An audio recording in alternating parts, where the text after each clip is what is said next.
공명의 설전, 천하 삼분지계.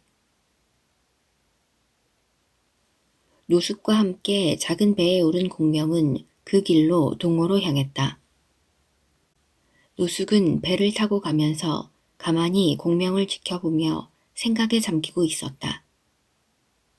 지금은 비록 부평초 같은 신세이나 유비는 그래도 한 방면의 세력임에는 틀림없다.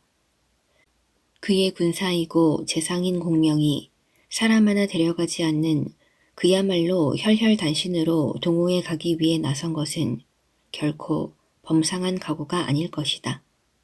짐작하건대 공명은 죽음을 각오하고 우리의 동호를 말로써 설득할 비책을 가슴에 품고 있을 것이다. 그런 가운데도 한 가닥 근심스러운 마음을 떨치지 못하고 있었다. 만약 공명의 언변에 주군이 설득당하여 조조와 전쟁을 벌이게 된다면 이기면 좋지만 대패하면 그 책임 또한 내가 져야 할 것이리라. 배가 시상군에 닿기 전 노숙은 공명에게 순권을 만날 때의 일을 의논했다. 선생께서 저희 주공과 만나실 때 조조군의 군사와 장수가 많다는 말을 결코 해서는 안 될 것이요. 공명은 노숙의 마음을 꿰뚫어 보고 가만히 웃으며 말했다. 그런 일은 걱정하지 마십시오. 이 량이 생각하는 바가 있습니다. 시상성에 이르자 노숙은 공명을 역관에 안내하고 나서 즉시 성 안으로 들었다. 송권은 노숙이 돌아왔다는 보고를 받자 즉시 노숙을 불러들였다. 송권은 한 장의 서찰을 내밀었다. 이걸 읽어보시오. 조조로부터 보내온 경문이요. 경문을 가지고 온 사신을 우선 먼저 돌려보내고 이 일을 의논하고 있는 중이요. 그러나 아직 결정을 내리지 못하고 있소. 조조로부터 온 경문은 일종의 최후의 통첩이었다. 나에게 항복하여 함께 강하의 유비를 칠 것인가 아니면 나의 100만 대군과 대적할 것인가를 결정하여 즉각 회답하라는 위협과 회유를 섞은 글이었다. 주공의 뜻은 어떠하십니까? 아직은 결정을 내리지 못하였소. 그러나 여러 사람들의 태반은 싸우지 않는 편이 이롭다는 뜻이었소. 손권의 말에 장소가 거들었다. 조조는 100만 대군을 거느리고 천자의 이름으로 사방을 정복하고 있는 자입니다. 그를 거역하면 천명을 어기는 것이 됩니다. 거기다가 주공께서 조조를 막을 수 있는 곳은 장강뿐입니다. 그런데 조조가 형주를 손에 놓고 장강의 험한 지세를 우리와 나누어 가지게 되었으니 우리가 그를 대적할 수는 없게 되었습니다. 제가 헤아리건대 항복만이 안전의 방책이 아닌가 합니다. 무태군사라면 두려울 것이 없으나 조조의 수중에는 수천 척의 수군도 들어가 있으므로 물과 무태서 합동작전을 펼친다면 대적하기 어렵다라는 것이 장소가 주장하는 부전론의 요지였다. 그리고 그 부전론에는 상당수의 사람이 동조하고 있었다. 멸망을 각오하고 한판 싸움을 벌일 것인가 아니면 항복할 것인가. 손권은 쉽게 결정을 내리지 못하고 있었다. 손권은 머리를 숙이고 있다가 문득 자리를 떨치고 일어섰다. 공들의 의견은 옷을 갈아입고 나서 듣겠소. 손권은 자리를 떴다. 옷을 갈아입는다는 것은 잠시 휴식을 뜻하는 말이었다. 노숙은 손권의 뒤를 따라 안으로 들어갔다. 손권은 노숙의 손을 잡고 물었다. 경은 어떻게 생각하고 있소?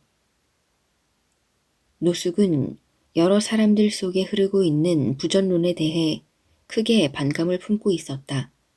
손권의 물음에 힘주어 말했다. 방금 여러 사람들이 한 말은 하나같이 주공을 크게 그르치고 있습니다. 저 사람들은 조조에게 항복하여도 뒷날 아무런 걱정이 없을 것입니다. 그러나 주공께서는 결코 조조에게 항복하시면 아니 됩니다. 그건 무슨 까닭이요?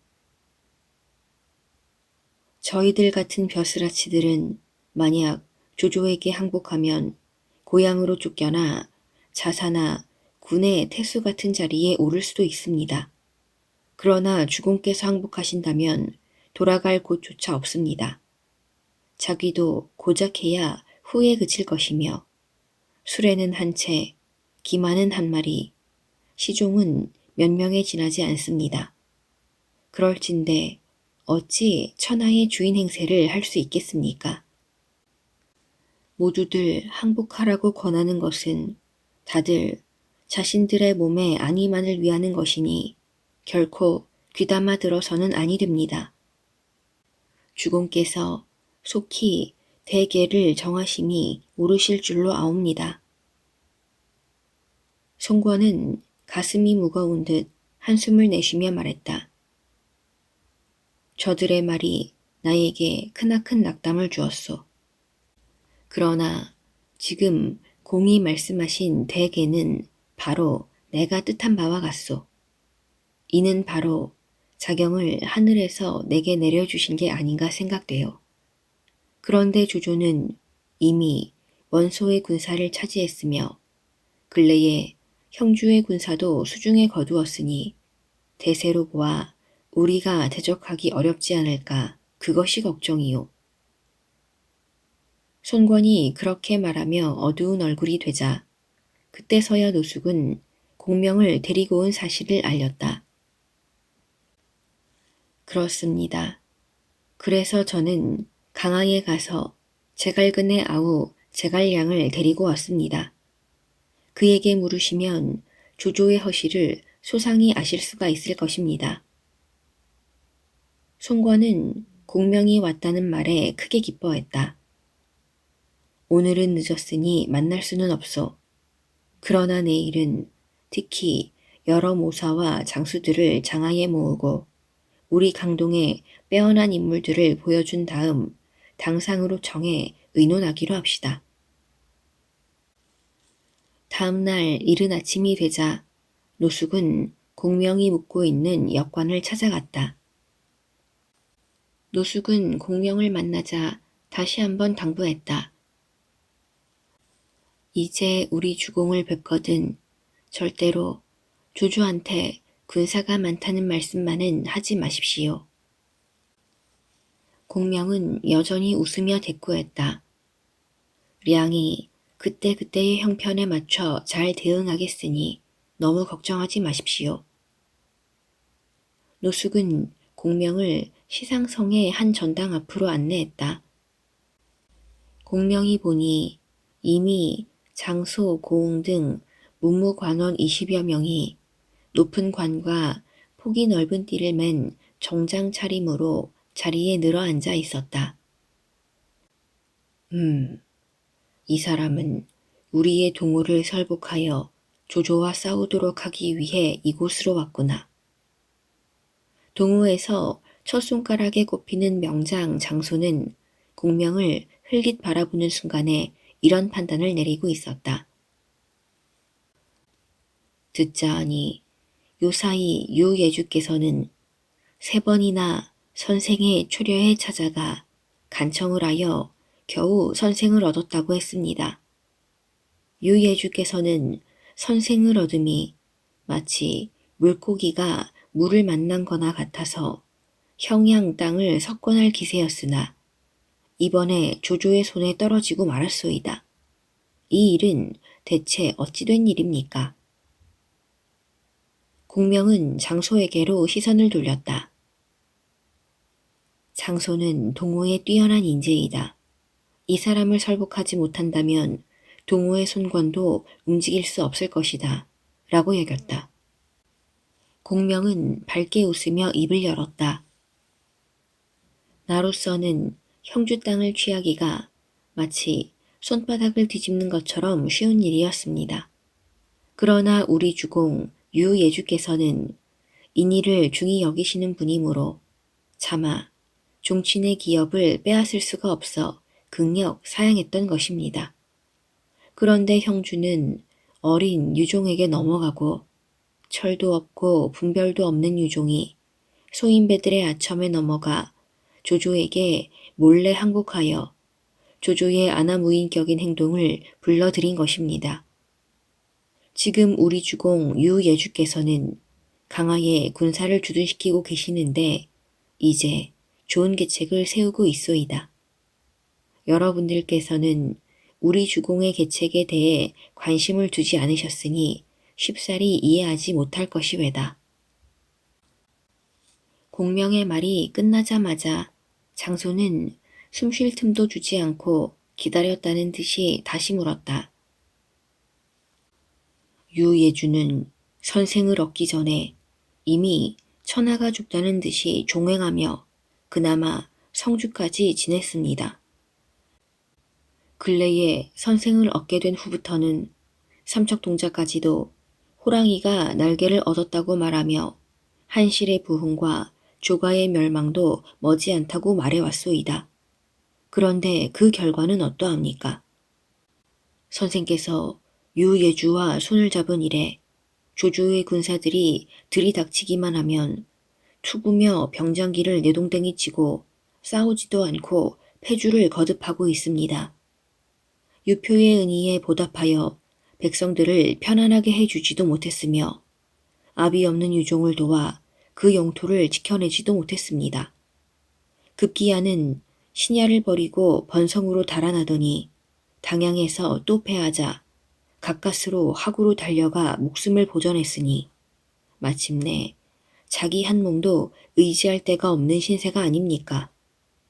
결국 유예주는 선생을 얻기 전이 훨씬 좋았던 것이 아닙니까? 그러나 공명은 장소가 한껏 늘어놓은 독설에 개의치 않는다는 듯 껄껄 소리내어 웃었다. 하하, 그대의 눈에는 그 일이 그렇게 보일지도 모르지요. 대붕이 만리를 나는 뜻을 제비나 참새 따위가 알아내지 못합니다. 우리 유예주께서 지난날 연암에서 조조와 싸워 패한 후 유표에게가 몸을 의탁하셨을 때 군사는 일천이 되지 못했소. 장수도 관우 장비 좋은 뿐이었소.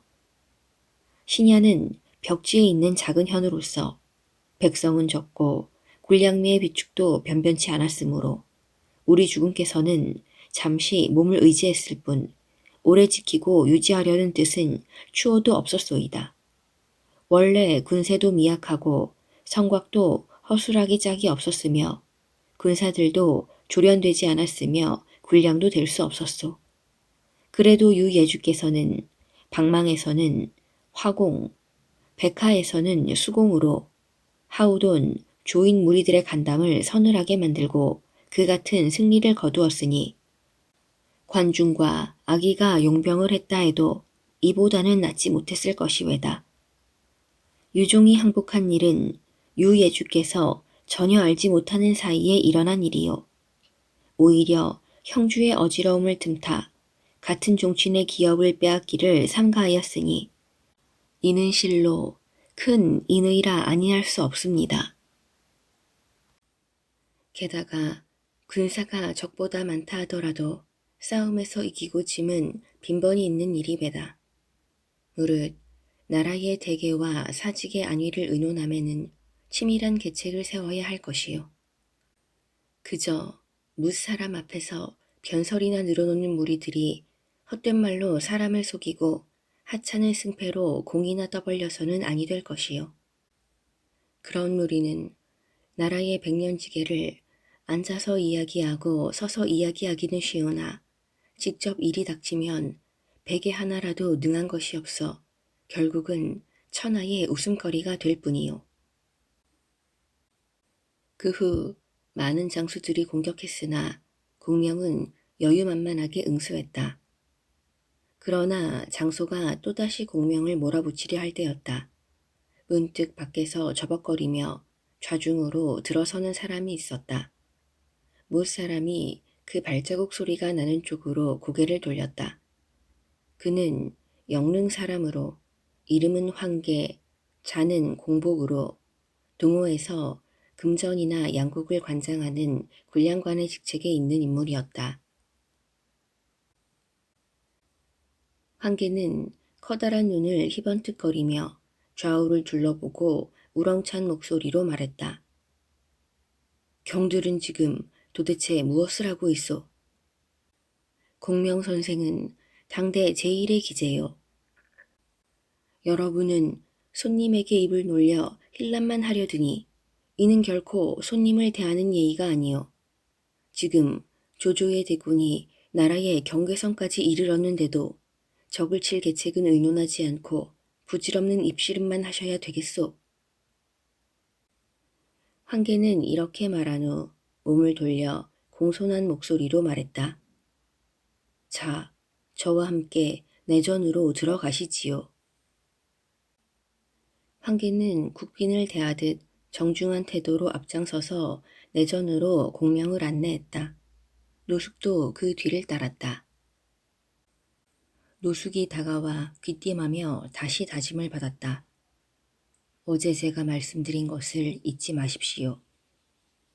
조조의 군세가 크다는 것을 손권에게 말하지 말라는 뜻이었다. 공명은 고개를 끄덕였다. 대청 앞에 나와 있던 손권이 섬돌 아래로 내려와 공명을 정중히 맞아들였다. 공명이 무릎을 꿇고 절을 올리자 손권은 위엄 있는 태도로 발레로 담례한 뒤 방으로 안내하여 자리를 권했다. 먼 길을 오시느라 고생이 많았소. 손권이 공명을 위로했다. 공명은 슬며시 눈을 들어 손권을 살펴보았다. 손권을 살핀 공명은 속으로 생각했다.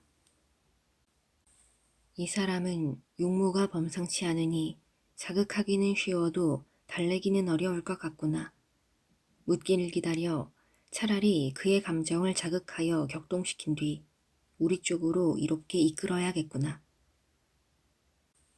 향기가 그윽한 차가 나오자 손권이 공명에게 권하면서 입을 열었다. 선생의 제덕에 대해서는 노자경을 통해 이미 들어왔소이다. 오늘 다행히 만나게 되었으니 여러 가지로 가르침을 받고자 하오. 이에 공명이 겸양을 떨며 대답했다. 재주 없는 제가 모처럼의 물음을 욕되게 할까 두렵습니다. 손권이 첫 대면에 대한 예의가 끝나자 알고 싶은 바를 묻기 시작했다. 선생은 앞서 신야에서 유예주를 보필하여 조조와 크게 싸우셨으니 필시 그쪽 군사의 허실에 밝으실 것입니다. 조조군의 허실에 대한 밝은 가르침을 주십시오. 도대체 조조의 병력은 어느 정도이요? 마군, 보군, 수군을 합쳐 대략 100만은 됩니다. 공명이 어제 노숙과 약속했다는 말과는 달리 엉뚱한 대답을 했다. 노숙이 놀라며 공명을 쳐다보았다. 놀란 건 노숙뿐만이 아니었다. 조주군이 소문대로 100만이나 된다고 말하자 믿어지지 않는다는 듯 다시 물었다. 혹시 조조가 뜬 소문을 퍼뜨리는 것은 아니오? 확실합니다. 조조는 이미 북방에 연주를 쳤을 때부터 청주 군사 20만을 거느렸는데 거기다가 원속은 5, 60만을 얻었고 중원에서 새로 모병한 군사 2, 30만을 거두었으니 모두 합치면 150만을 넘으면 넘었지 모자라지는 않을 것입니다. 제가 100만이라고 말씀드린 것은 강동 사람들이 놀랄까봐 오히려 줄여서 말씀드린 것입니다. 공명의 옆자리에 있던 노숙은 당황한 표정으로 연신 공명에게 눈짓을 보냈다. 그러나 공명은 짐짓 모른 채 하며 시치미를 떼고 있는데 손권이 다시 물었다. 그러면 조조 휘하의 장수는 얼마나 돼요? 훌륭한 장수가 2천에서 3천은 될 것입니다. 그들 중 지모가 뛰어나 모사와 싸움에서 용맹을 떨친 장수들만도 1, 2천은 될 것입니다. 지금 조조는 형, 초, 땅을 평정했는데 다음에 노리는 곳은 어디라고 생각하시오? 그의 진용을 보면 수륙 양군이 장강 연안을 따라 서서히 남진할 태세로 있습니다. 동호를 도모할 생각이 아니라면 왜 그같이 군사를 움직이겠습니까? 공명은 서슴없이 대답했다. 손권이 무거운 얼굴로 잠시 생각에 잠기더니 입을 열었다. 그렇다면 동호는 그들을 맞아 싸워야 하겠소? 아니면 싸우지 않아야 하겠소? 바라건대 그대가 나를 위해 결단을 내려주오. 공명은 가볍게 웃을 뿐 얼른 입을 열지 않았다. 손권은 다시 정중한 목소리로 청했다. 원컨대 높으신 뜻을 들려주시오. 공명은 그제야 말문을 열었다. 한 말씀 드리고 싶으나 장군께서 들어주지 않으실까 두렵습니다.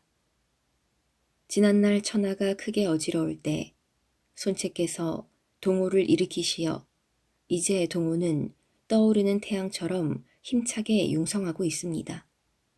한편 유예주께서는 한수 남쪽에서 군사를 수습하여 조조에 맞서 천하를 다투고 있습니다. 그런데 조조가 이제 여러 가지 어려움을 극복하고 천하의 대부분을 차지했습니다. 거기다가 이번에는 형주 일대까지 평정하여 그 위험을 천하에 떨치고 있습니다. 사태가 이에 이르니 비록 뛰어난 영웅을 휘하에 거느리고 있으나 유예주께서는 의지하여 군사를 기르며 설 땅이 없으니 잠시 강하에 머무르신 것입니다. 원컨대 장군께서는 부형의 기업을 이어받아 그 빛나는 뜻을 계승코자 하신다면 거느리신 군사의 힘을 살펴 결단을 내리십시오.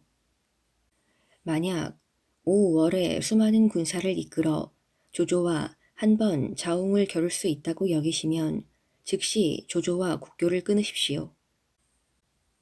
그러나 도저히 조조와 천하를 다툴 만한 힘이나 자격이 없다고 스스로 판단하신다면 여러 모사들의 중론에 따라야 할 것입니다.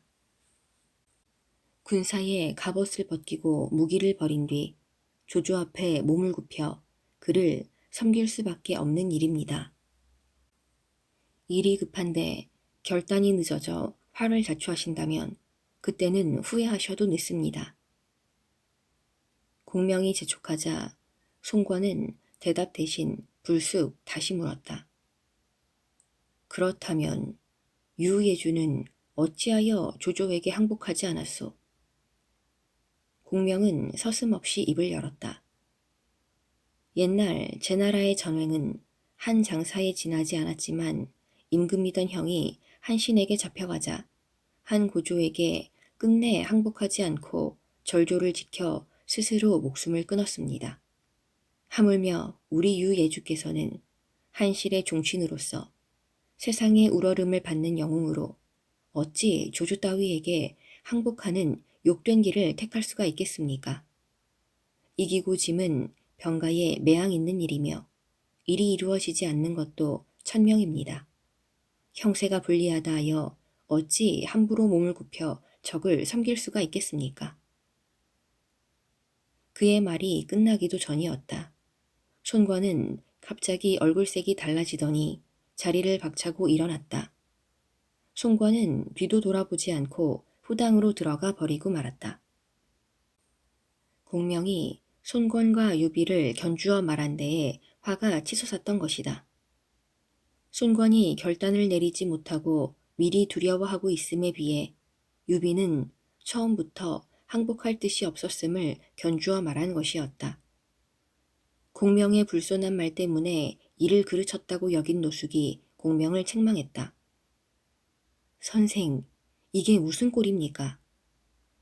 제가 선생께 보낸 성원도 다 허사로 돌아가고 말았습니다. 다행히 우리 주군께서 도량이 넓으셔서 꾸짖지 않으셨으나 선생의 말은 지나치게 불손한 말씀이었습니다. 노숙의 나무람을 들은 공명은 껄껄 웃을 뿐이었다. 하하, 무엇이 불손입니까? 손 장군이 이렇듯 도량이 좁을 줄은 몰랐소. 내게 조조를 깨트릴 계책이 있으나 물어오지 아니하니 내가 말하지 못했을 따름이요. 만약 그 계책이 없었다면 지금까지 한 말은 모두 빈 껍데기에 지나지 않을 것이요. 그렇다면 이 노숙이 들어가서 우리 주공에게 다시 선생의 가르침을 받도록 청해보겠소. 공명은 그런 노숙에게 확신을 주려는 듯 다시 말을 이었다. 나는 조조의 100만 대군을 개미떼같이 알고 있어. 내가 손을 한번 들기만 하면 그들은 죄다 가루가 되고 말 것이요. 공명의 말에 노숙은 곧 손관이 사라진 후당으로 들어갔다. 손관은 아직도 노기가 가라앉지 않은 듯 노숙을 보자 대뜸 쏘아붙였다. 공명 그자가 나를 업신여기는구려. 노숙은 무릎을 꿇고 앉아 조용히 아뢰었다. 저도 그 일로 공명을 나무랐습니다. 그러나 공명은 도리어 주공께서 도량이 좁으시다고 웃었습니다. 그리고는 조조를 깨칠 책략이 있으나 경솔히 말하지 않았을 뿐이라 하였습니다. 바라건대 주공께서 다시 한번 물으시도록 하십시오. 송권은 노숙의 말에 화를 풀며 밝은 얼굴로 말했다. 공명이 좋은 계책을 가졌으면서 일부러 나를 격동시켰나 보오. 한때의 좁은 소견으로 대사를 크게 그르칠 뻔하였소. 손권은 지체하지 않고 그 길로 노숙과 함께 후당에 나와 공명을 다시 맞으며 말했다. 조금 전에 내가 선생의 깊고 넓은 뜻을 알지 못해 무례를 범했소. 부디 너그러이 양해해 주시기 바라오. 공명도 손권이 먼저 사과까지 하자 고개를 숙이며 죄를 빌었다. 아닙니다. 저야말로 장군의 위엄을 범하였습니다. 바라건대 그 죄를 너그럽게 용서해 주시기 바랍니다. 손권은 먼저 자기의 속마음을 털어놓았다. 생각건대 조조가 평생에 걸쳐 미워하는 사람은 여포, 유표, 원소, 원술, 그리고 유예주와 나입니다. 지금은 그들이 죽고 다만 유예주와 내가 남았을 뿐이요. 그러나 나는 동호를 바치고 그에게 항복할 생각은 추워도 없소. 이미 나의 마음은 굳혀졌소. 이제 한 가닥 믿고 의지할 곳은 유예주뿐인데 유예주는 패한 지 얼마 되지 않는 터에 과연 힘을 앞에 싸울 수 있을지가 의문이요. 예주께서 비록 이번에 패하셨다고는 하나 관운장이 아직 1만의 정병을 거느리고 있고 6위가 거느린 강항의 군사 또한 1만을 헤아립니다. 그런데 조조군은 먼 길을 오느라 지칠 대로 지쳐 있습니다. 앞서 우리 유예주를 뒤쫓을 때에도 가벼운 무장을 한 채 기마무사로 하여금 하루에 밤낮으로 300여 리를 달렸다 합니다. 이는 곧 강한 활로 쏜 화살일지라도 엷은 비단 한 장을 뚫지 못한다 라는 것과 같습니다. 아무리 정예병들이라 하더라도 밤낮으로 멀리 강행군을 하였으니 그 군사들이 무슨 수로 싸움다운 싸움을 하겠습니까? 센 활로 활을 쏘아도 멀리 가서는 힘을 발휘하지 못하는 것과 같은 이치입니다. 더구나 북방의 군사는 수전에 익숙하지 못하며 또한 조조에게 항복한 형주의 군사들은 대세에 떠밀려 어쩔 수 없이 따르고 있을 뿐 결코 본심이 아닙니다. 그러니 힘을 다해 싸우지 않을 것입니다. 지금 장군께서 우리 유예주와 힘을 모으고 마음을 하나로 합쳐서 대적하면 조조를 깨치는 일은 어렵다 보지 않습니다. 조조가 패하면 반드시 북방으로 군사를 물리칠 것입니다. 이렇게 되면 형 오의 세력은 더욱 강성해질 것입니다. 그것은 곧 천하가 솔발처럼 셋으로 나뉘는 형세가 될 것임을 뜻합니다. 그리하여 천하는 장군과 유예주 그리고 조조가 한 소를 바치고 있는 세 발이 되는 형국이 될 것입니다. 일이 이렇게 되고 안 되고는 바로 오늘의 결단에 달려 있습니다. 장군께서는 이 점을 헤아려 주시기 바랍니다. 공명의 말을 듣자 손관은 크게 기뻐했다. 선생의 말씀을 들으니 답답하던 가슴이 후련해졌소이다. 이제는 망설이지 않겠소. 즉시 군사를 일으켜 유예주와 함께 조조를 깨치리를 의논하겠소. 한편 노숙으로부터 손관의 뜻을 전해 들은 장소는 문무관원 여럿을 부른 뒤 말했다. 공명의 계책에 주군께서 빠져들고 말았소. 이를 그대로 보고 있을 수만은 없는 일 아니오. 장소는 문무관원을 이끌고 그 길로 손관에게 달려가 말했다. 신들은 주공께서 곧 군사를 일으켜 조조와 싸우려 하신다는데 주공께서는 스스로를 원소와 비교하여 어떻다고 생각하십니까? 조조는 전에 적은 군사로도 강한 원소를 일격에 무찔렀습니다. 이번에는 조조가 100만 대군을 이끌고 남으로 몰려오는데 경솔이 맞설 수가 있겠습니까? 제갈령의 말만 듣고 함부로 군사를 일으키셨다가는 이는 마치 섭을 지고 불 속에 뛰어드는 것과 같습니다. 마음을 정했다고는 하나 오랫동안 그를 받들던 중신들이 한결같이 이 같은 말을 하니 손관도 마음이 무거웠다. 노숙이 가까운 나무 그늘에 몸을 가리고 바라보니 무관과 문관들이 여기에 한 무리 저기에 한 무리씩 모여 토론을 벌이고 있었다. 의견과 주장이 분분했다. 문관 대부분과 무관 일부가 싸움에 반대하고 있었으며 일부의 젊은 무인들이 주전론을 지지하고 있었다. 손관은 병든 사람처럼 이마에 손을 대고 있을 뿐 침식도 입고 있었다. 동호가 일어나 3대에 이른 이때에 처음으로 맞는 크나큰 국난이었다. 부영이 남긴 좋은 집안과 인재를 바탕으로 나라를 일으키는 데만 힘써온 손권으로서는 100만 대군을 이끈 조조의 외침은 커다란 시련이 아닐 수 없었다. 공명의 앞에서는 마음을 정했으나 조조와의 결전을 벌이는 일은 실로 두려운 일이기도 했다. 그러나 항복하면 부형의 대를 잇지 못하게 될지도 모른다는 두려움도 큰 것이었다. 손권이 결단을 내리지 못한 채 번민하고 있었는데 이를 지켜본 늙으신 이모 오국태가 안타까운 마음으로 물었다. 무엇 때문에 침식까지 잊고 잠을 설치며 번민하고 있느냐? 지금 조조가 장관과 한수 사이에 군사를 주둔시킨 채 동호를 엿보고 있습니다. 여러 문무관원과 의논했으나 항복하자는 자와 싸우자는 이로 엇갈리어 뜻이 한 가지로 정해지지 않았습니다. 맞서자니 힘이 모자랄까 근심스럽고 항복하자니 조조가 뒤에 우리를 온전히 둘까 의심스럽습니다. 그때 오국태가 손권을 일깨웠다. 너는 아직도 어린애로구나. 그까진 일로 침식까지 입고 있다니 어려울 것 하나도 없다. 너의 어머님께서 숨을 거둘 때 당부하신 말씀이 있지 않느냐. 나라 안의 일은 장소에게 묻고 나라 밖의 일은 주유에게 물어서 하라고 하시지 않았느냐.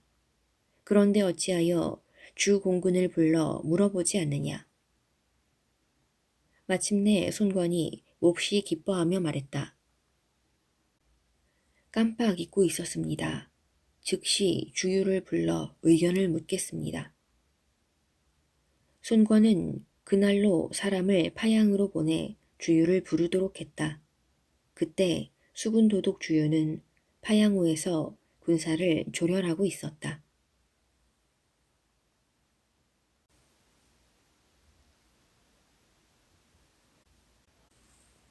범녀의 미인계, 천하일색 대교와 소교. 주유가 수군을 조련하고 있는 중에 조조의 대군이 한수로 쳐들어오고 있다는 소식을 들었다. 이에 주유는 조조군을 막을 방책을 세우기 위해 밤을 틈타 시상군으로 말을 달리고 있었다. 주유는 동호의 선주 손책과는 같은 나이이며 그의 아내는 손책의 처제이므로 손권과는 친족간이었다. 일찍이 손책에게 발탁되어 그의 장수가 되자 약관 24수로 중랑장이 되었을 정도의 연걸이었다. 주유가 강화태수로 있을 때 교공이라는 명문가에는 두 딸이 있었다. 자매가 다 절색의 미인이어서 교공의 두 명화라고 하면 동호에서는 모르는 사람이 없을 정도였다. 손책은 자매 중 언니를 맞아 비로 삼았고 주유는 그 누이를 아내로 맞아들였다. 그러나 오래지 않아 손책이 세상을 떠났으므로 그의 아내는 과부가 되었지만 동생은 지금도 주유가 더없이 사랑하는 아내로 가정을 지키고 있었다. 주유는 노숙과 교분이 두터운 사이였으며 손권에게 노숙을 천거한 사람도 바로 주유였다. 노숙은 주유를 맞이하여 그동안의 일을 자세하게 들려주었다. 자경은 염려하지 마시오. 내게 생각이 있소이다. 아무튼 그 공명이라는 사람이나 불러주시구려. 노숙이 말을 타고 공명에게로 떠나간 뒤 장소, 고흥 등 4사람이 주유를 찾아왔다. 손권의 휘하 중에서 주유가 차지하는 비중이 컸으므로 부전론을 주장하는 이들은 주유를 움직여 자신들의 뜻을 관철시킬 요량이었다. 장소는 조조에게 항복해야 하는 이유를 말했다. 그러자 주유가 물었다. 그렇다면 공들의 의견은 모두 다 같으시오? 그렇습니다. 의논을 해본 바 4사람이 모두 같은 의견이었습니다. 주유가 고개를 끄덕이더니 다시 입을 열었다. 나 역시 오래전부터 항복하기로 마음먹고 있었소. 오늘은 그만 돌아가십시오. 장소가 감사해하며 물러났다. 잠시 후에 또 한 무리의 손님들이 몰려왔다. 정보, 황계 등의 장수들이었다. 정보는 죽기로 싸울 것을 말했다. 주유는 정보의 격양된 태도에도 아랑곳 없이 여전히 그들을 둘러보며 똑같은 물음을 던질 뿐이었다. 다른 분들의 의견도 다 같으시오? 우리 모두 차라리 싸워 죽을지언정 항복은 할 수 없소이다. 그 말씀 장하시오. 이 주유도 조조에게 투항할 마음은 추호도 없소. 장군들은 그만 돌아가시오. 이 주유가 주공을 뵙는 대로 장군들의 뜻에 따라 계책을 정해보겠소. 주유가 태연히 그렇게 말하자 장수들은 기뻐하며 물러갔다. 주유가 양쪽의 의견에 모두 따르겠다고 종잡을 수 없는 말을 하고 난 다음 잠시 쉬고 있는데 해질녘이 되자 또 한 무리의 손님이 왔다. 감택, 여범, 주치, 제갈근 등의 문관들이었다. 제갈근 일행이 물러난 뒤 여몽, 감령 등의 젊은 장수들이 찾아왔으며 문관들이 잇따라 주유를 보러 왔다. 역시 2가지 의견을 놓고 각기 자기들의 주장을 폈다. 밤이 초경에 이르렀을 때 시종이 들어와 주유에게 가만히 전했다. 노숙공께서 제갈량이라는 분과 함께 방문하셨습니다. 주유는 의복을 정갈히 갈아입고 노숙과 공명이 있는 수정으로 발걸음을 옮겼다. 이윽고 노숙이 주유의 흉중을 알기 위해 물었다. 지금 조조가 대군을 이끌고 남으로 내려오고 있는데 그들과 화친을 하느냐 아니면 싸우느냐 하는 두 가지 대책을 놓고 주공께서 결정을 내리지 못하고 계십니다. 장군의 의향을 듣고 뜻을 정할 터인즉 장군의 뜻은 어떠하십니까? 노숙의 물음에 주유가 앞서 문무관원들을 대했을 때와는 달리 서슴없이 입을 열었다. 조조가 천자의 이름을 내세우고 있으니 어찌 그 군사와 맞설 수가 있겠소. 거기다가 그 군세가 강성하니 가벼이 맞서 싸울 수가 없소이다. 그들과 싸운다면 패할 것이며 항복하면 편안할 것이요. 내가 이미 뜻을 정했으니 내일 주공을 뵙고 즉시 사자를 조조에게 보내 항복을 받아들이시도록 권고할 작정임에다. 노숙은 동호 제1의 호걸로 일컬어지는 주유가 한마디로 항복을 선언하자 문득 화같이 솟아 언성을 높였다. 노숙이 격한 목소리로 주유를 공박하였으나 주유도 고집을 꺾지 않았다. 이들의 설왕설래를 잠자코 지켜보던 공명은 소매에 손을 넣은 채 차갑게 웃고만 있을 뿐이었다. 주유가 문득 그런 공명을 보고 언짢은 얼굴로 나무라도 물었다. 선생께서는 어찌하여 웃고만 계십니까? 이에 공명이 대답했다. 공근께서 조조에게 항복하려 함은 지극히 옳으신 판단이기 때문이외다. 그러자 주유도 고개를 끄덕이며 맞장구를 쳤다. 과연 공명 선생은 세상사에 정통하시니 필경 나와 뜻이 같으신 줄 알았소이다. 주유가 그렇게 말하며 공명을 바라보았다. 항복을 주장하여 공명을 떠보려 했던 주유였다. 그러나 공명은 주유의 뜻대로 말려들지 않았다. 다만 노숙만이 더욱 언짢은 얼굴로 공명에게 녹이 띤 음성으로 되물었다. 공명께서는 어찌하여 그런 말을 할 수가 있다는 말이요. 공명은 그런 노숙은 거들떠보지도 않은 채 주유를 보고 말했다. 생각해 보시오. 군사를 부림에 있어 당금 천하에 조조와 견줄 사람이 어디 있겠소. 지금까지 여포, 원소, 원술, 유표 등이 겁도 없이 그와 맞서 싸웠으나 그들이 다 조조에 의해 멸망하고 보니 이제 그와 맞설 사람이 없소이다. 다만 우리 유예주만이 천하의 대세를 모르고 무턱대고 그와 맞서다가 지금은 그만 강화로 쫓겨가 목숨마저 위태로운 지경입니다. 주 도독께서 투항하기로 뜻을 정하신 것은 가솔들도 안전하게 지키고 또 부귀도 누리실 수 있는 마지막 방도가 아니겠습니까? 나라의 운명이 어떻게 바뀌건 그것은 모두 하늘의 뜻이므로 굳이 애석해 할 것도 없소이다.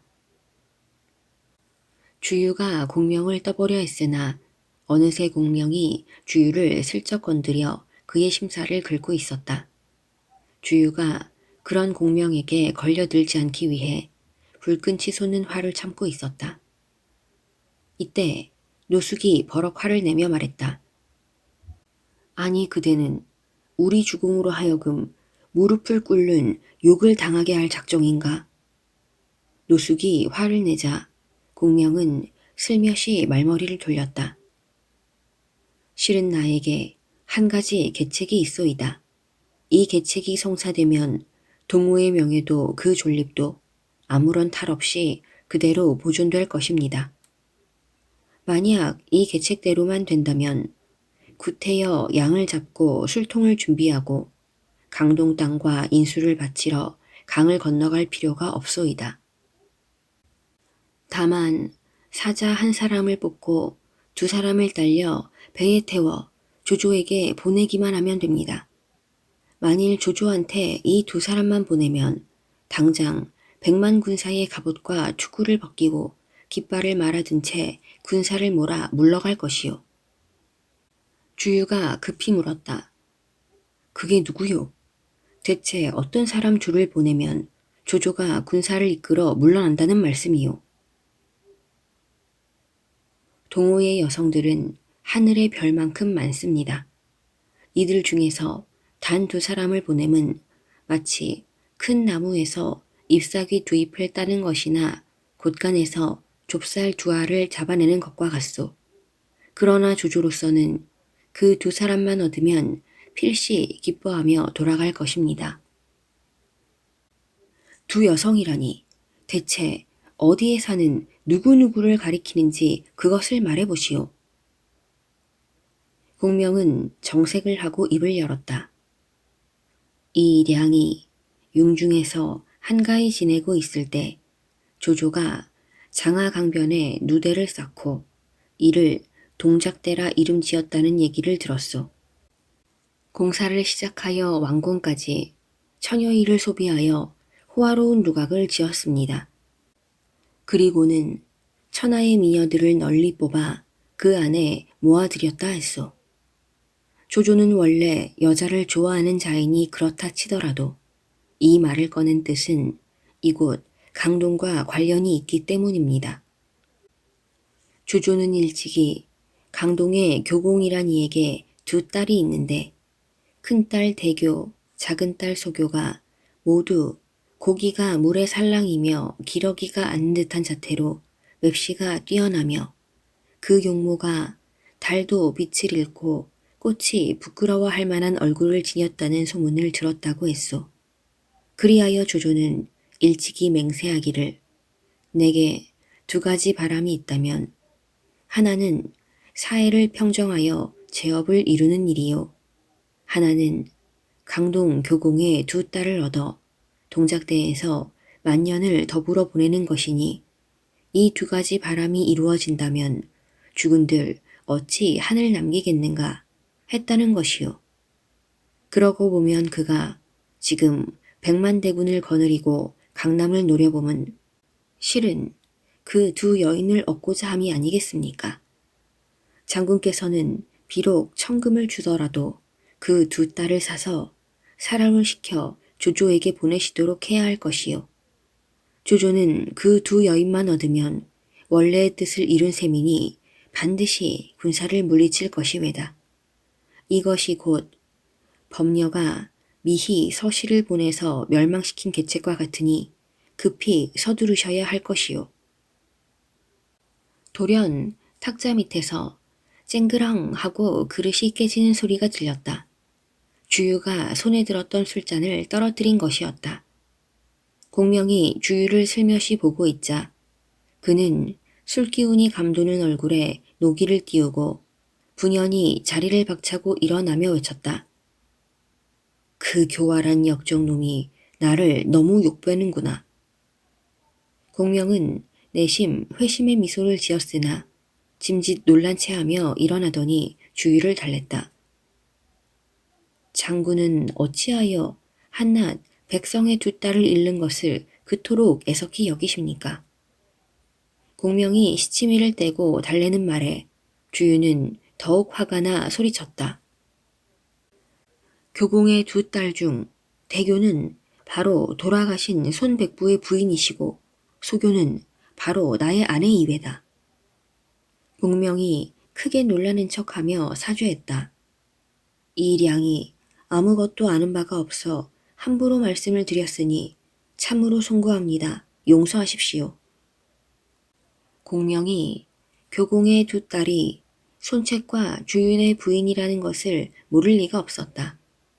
그러나 주유도 선권처럼 격분시켜 화를 돋우기 위해 모른 척 했을 뿐이었다. 공명이 거듭 황송해하며 사죄하자 주유는 화가 머리끝까지 치솟은 터라 공명의 속셈을 헤아릴 만큼 냉철하지 못했다. 이 주유는 그 늙은 역정놈과는 맹세코 같은 하늘 아래서 숨을 쉬지 않을 것이오. 공명도 정색을 하며 무거운 어조로 대답했다.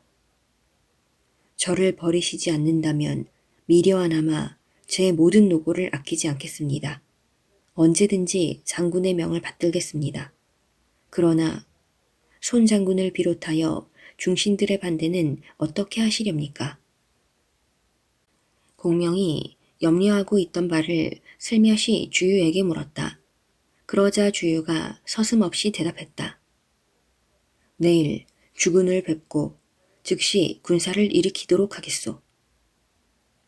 주유가 힘찬 어조로 이렇게 다짐하자 공명은 노숙과 함께 각기 자기의 처소로 물러났다. 이튿날 이른 아침이 되자 시상성의 크고 넓은 정각에는 문무관원들이 도열하여 손관이 당에 오르기를 기다리고 있었다. 이윽고 손관이 나와 당상에 올랐다. 오래지 않아 주유가 늠름한 모습으로 정각 안으로 들어와 먼저 손관에게 예를 올린 후 유유히 자리에 앉았다. 주유가 먼저 입을 열었다. 듣자 하니 조조가 군사를 이끌고 한수 상류에 주둔하고 우리에게 경문을 보냈다고 하는데 주공께서는 어떻게 생각하고 계십니까? 주유가 이렇게 묻자 송관은 대답에 앞서 경문부터 보여주었다. 경문을 읽고 난 주유는 여러 장수들에게 그 의견을 물었다. 투항을 주장하는 장수들의 의견을 듣고 난 주유는 이렇게 말했다. 그것은 책장이나 넘기면서 세상을 보는 선비들의 생각에 지나지 않소. 우리 강동의 기업이 이미 3대에 이르렀소. 어찌 하루아침에 이 강동을 남에게 준다는 말이오. 이때 손관이 주유에게 물었다. 그렇다면 어떤 계책을 쓰면 좋겠소? 주유가 결연한 어조로 말했다.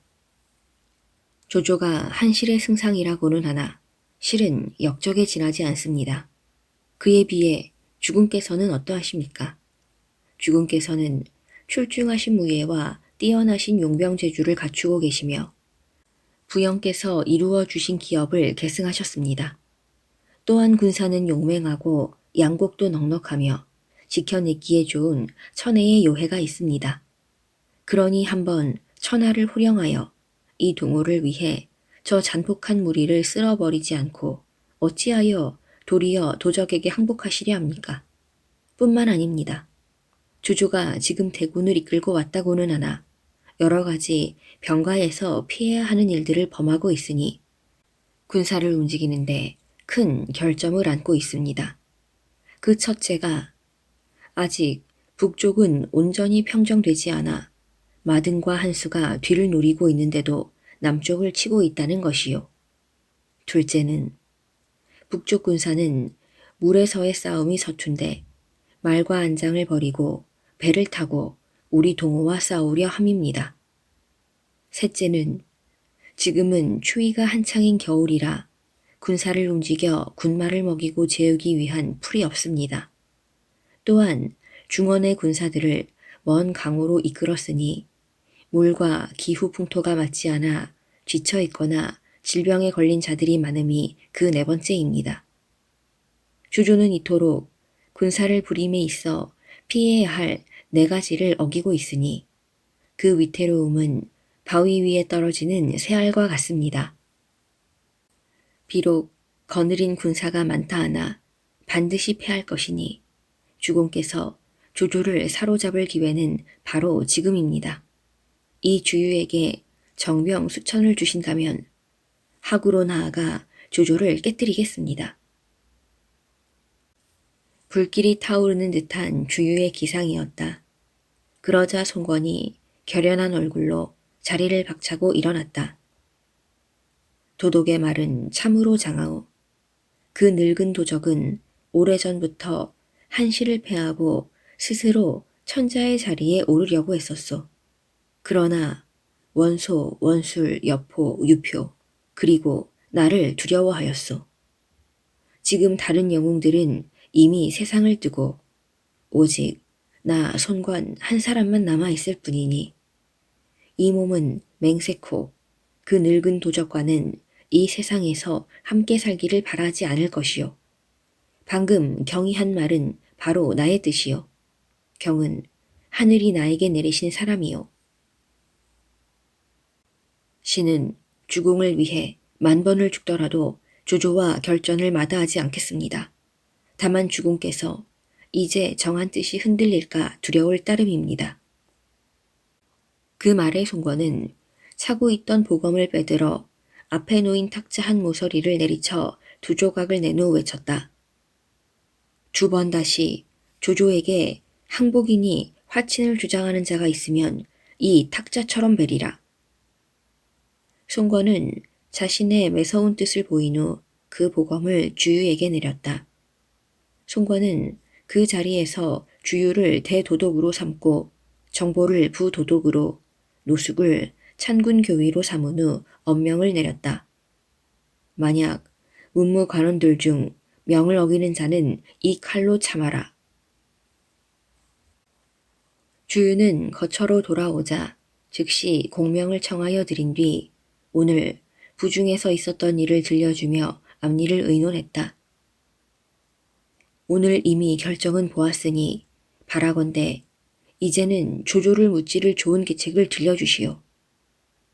주유의 말을 듣고 난 공명은 엉뚱한 말을 했다. 손 장군께선 아직도 마음이 흔들리고 있으니 아직 계책을 정할 때가 아니오. 손 장군께서는 조조가 군사가 많은 것을 근심하고 계실 것이오. 그러니 장군께서 손 장군에게 잘 말씀드려 의심을 풀어주도록 하시오. 그런 뒤에야 큰 일을 이룰 수 있을 것입니다. 공명의 말에 주유는 의아심을 감추지 못했다. 공명이 송건의 마음속을 꿰뚫어 본 듯이 말했기 때문이었다. 그러나 이 일은 나라의 존망이 걸린 중대사이니 송건의 마음이 한 가지로 편치 않을 수 있다고 헤아린 주유는 그 길로 부중으로 들었다. 과연 송건은 아직 잠자리에도 들지 않고 있었다. 주유가 말했다. 주공께선 혹시 아직도 의심을 품고 계시지는 않습니까? 송건이 잠시 입을 다물고 있다가 말했다. 실은 근심이 없는 바도 아니오. 워낙 조조의 군사가 많으니 과연 우리의 적은 군사로 능히 대적할 수 있는가? 그것이 근심이 되오. 주유는 짐짓 여유 있게 웃음 띤 얼굴로 말했다. 제가 헤아리건대 조조가 중원에서 거느리고 온 군사는 15, 16만을 넘지 않을 것입니다.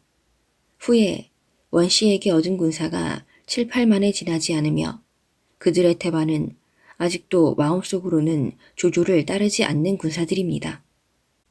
무릇 먼 길을 오느라 지쳐있는 군사나 속으로 의혹을 품고 있는 군사들은 그 수요가 많아도 두려워할 바가 못됩니다.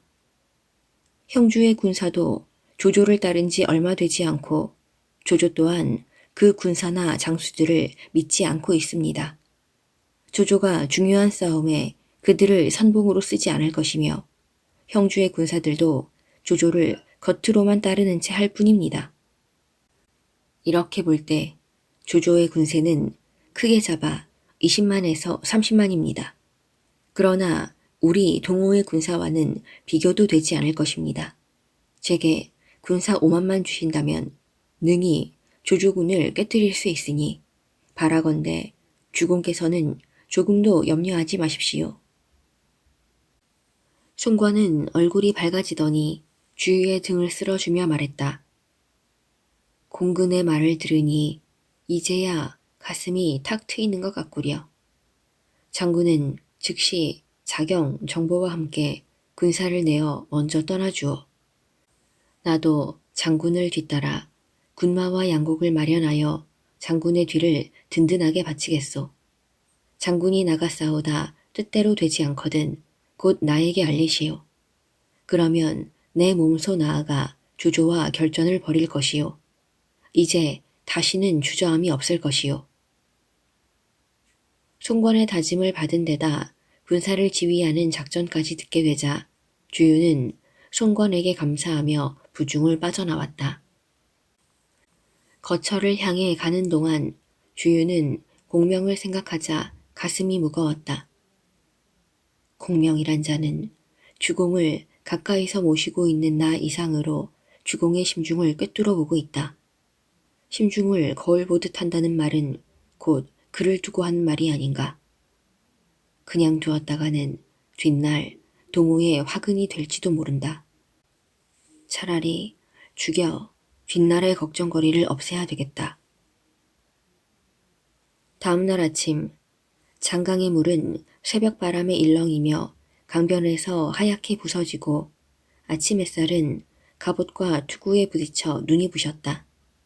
이윽고 우렁찬 북소리가 나며 대도독 주유가 나타났다.